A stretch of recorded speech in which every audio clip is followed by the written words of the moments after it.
அண்ணன் ஆம்ஸ்டாங் படுகொலை சொன்ன உடனே ஏன் சேகர் பாபு அண்ணன் நின்று நிக்கிறாருன்னு எனக்கு தெரியல. அது அவருக்கு தான் தெரியும் நினைக்கிறேன். அண்ணன் ஆம்ஸ்டாங் அண்ணன் படுகொலை செய்யப்பட்டார். அவங்களுடைய ஒய்ஃப் ஒரே கோரிக்கை சிபிஐ என்கொயரி வேணும்னு. அரசியல் பின்புலம் இருக்கு. ஏன் முன்னாள் அமைச்சர்களே இத சம்பந்தப்பட்டிருக்க அம்மா குற்றம் சொல்றாங்க. குற்றம் சுமத்துறாங்கன்னு சொன்னேன். நான் சொன்னது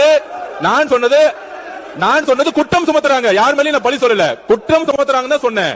நான் யாரையும் அக்யூஸ் பண்ணல. நான் சொன்னது அண்ணன் ஆம்ஸ்டாங் மனைவி குற்றம் சுமத்துனாங்க. அவங்க கோரிக்கை என்ன வச்சாங்க? எங்களுக்கு சிபிஐ என்கொயரி வேணும்னு சொன்னாங்க. ஆனா தமிழக அரசு எப்பொழுதும் சிபிஐ என்கொயரி பக்கம் போல. அப்ப எங்களுடைய ஆட்சி வந்தவன எங்கள் முதலமைச்சர் அண்ணா ஆம்ஸ்டாங் படுகொலை அன்னைக்கு போல, அவர் வீட்டுக்கு போல. ஆனா அந்த அம்மாவுடைய கோரிக்கையை வந்தவன நிறைவேற்றினாரு. உச்ச நீதிமன்றம் போய் சிபிஐ என்கொயரி வைன்னு சொல்லி சிபிஐ என்கொயரி நடந்துட்டு இருக்கு. அப்ப அதே மாதிரி கவின் சப்ஜெக்டும் சரி, இந்த அரசு வந்தவன எப்படி கைது செஞ்சாங்க?